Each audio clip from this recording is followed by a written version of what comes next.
मेरे प्रिय बच्चे, जिस व्यक्ति को इस संसार में दुख मिलता है, वो तुरंत ईश्वर की तरफ भागने का प्रयास करता है।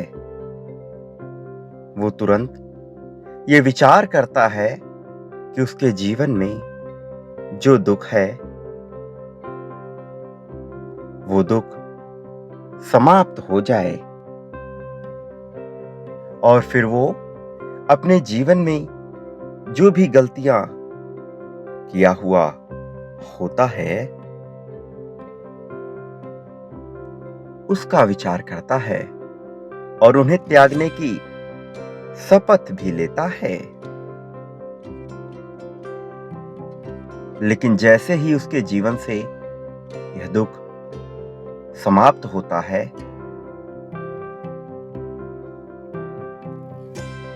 और उसके जीवन में सुख की घड़ियां प्रारंभ होती हैं, तो अपने सारे गलतियों को भूल बैठता है। अपने सारे त्याग, सारे शपथ का विचार वो खो देता है।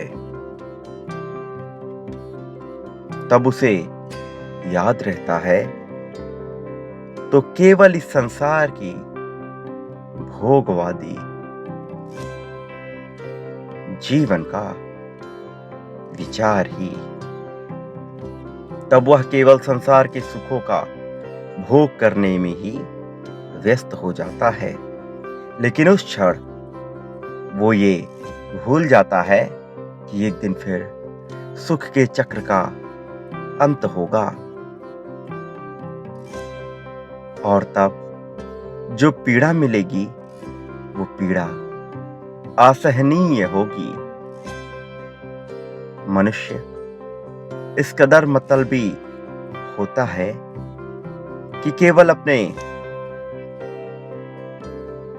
दुखी जीवन का जिम्मेदार ईश्वर को मानता है। जब भी उसे दुख मिलता है तो वो कहता है कि हे भगवान, ये क्या क्या दिन दिखा रहा तू, कितना झेलाएगा तू। पर जब उसे सफलता मिलती है तो वो चारों ओर अपनी मेहनत का गुणगान किया करता है। जीवन में उसे जब भी निराशा या हार मिले तो ईश्वर जिम्मेदार, और जब भी सुख मिले तो उसकी मेहनत, उसकी लगन की वजह से। इस प्रकार के मतलबी मनुष्य के अनुसार यदि जीवन में काम ना हो तो सारा दोष ईश्वर का, और वो अपने जीवन में लाख गलतियां करे, उसकी कोई जवाबदेही नहीं। कर्म करने से पहले ही फल का विचार करने वाला मनुष्य सुख की कल्पना भी कैसे कर सकता है। दूसरों के जीवन में दिलचस्पी लेकर उस पर टीका टिप्पणी करके वो कैसे सुख का विचार कर सकता है। मेरे प्रिय, जो मनुष्य दूसरों के जीवन में ताका झाकी करता है, जिसका संबंध स्वयं से नहीं है, जिसे यह पता है कि संसार में सही और गलत क्या है, बावजूद उसके वो गलतियां करता है।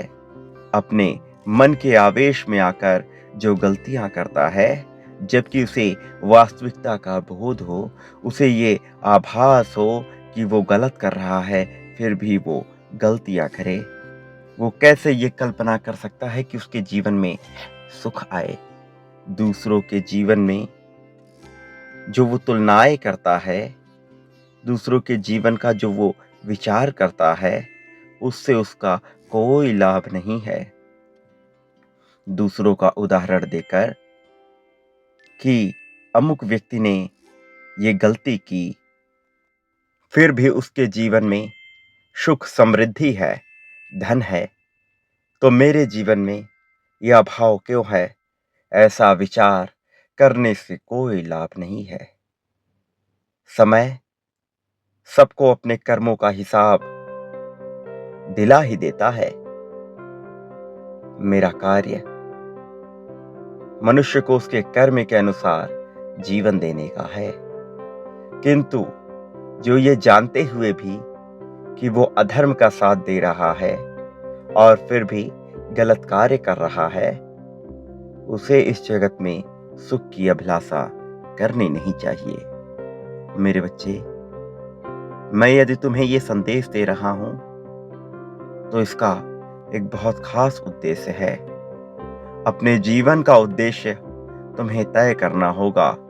धन, वैभव, इससे ऊपर उठकर कुछ ऐसा है जिसके लिए तुम इस संसार में आए हो। किसी से प्रेम करना अलग बात है, किसी से प्रेम निभाना अलग बात है, लेकिन सबको ही प्रेम की दृष्टि से देखना मनुष्य जीवन का धर्म है। जब मनुष्य अहंकार के वशीभूत होकर मैं की भावना अपने जीवन में भर लेता है, तो उसे फिर उद्धार की कल्पना करनी नहीं चाहिए।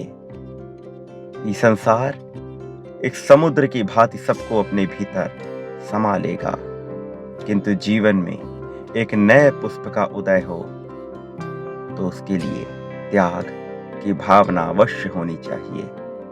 एक पुष्प कभी ये विचार नहीं करता कि उसकी सुंदरता, उसकी सुगंध केवल उसे मिले। वो अपने सुंदरता को संसार को समर्पित कर देता है और फिर वो मेरी चरणों में बिछ जाता है।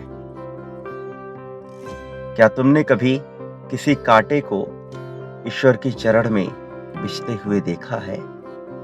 नहीं, क्योंकि ये कांटे का धर्म नहीं है, किंतु पुष्प का यही धर्म है। और यदि तुम भी जीवन में पुष्प की भांति खिलना चाहते हो, तो तुम्हारे अंदर प्रेम, करुणा, त्याग होना ही चाहिए।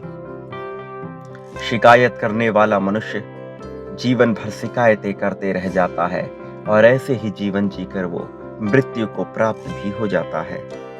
लेकिन जो व्यक्ति प्रेम की भावना से ओतप्रोत होता है, उसके जीवन में मैं और अवसर भेजता हूं प्रेम करने के।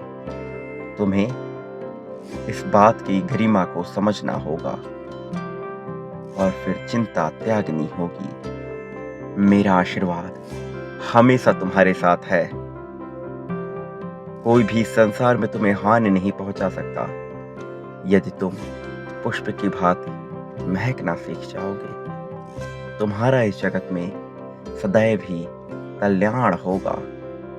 सदा सुखी रहो, तुम्हारा उत्थान निश्चित है।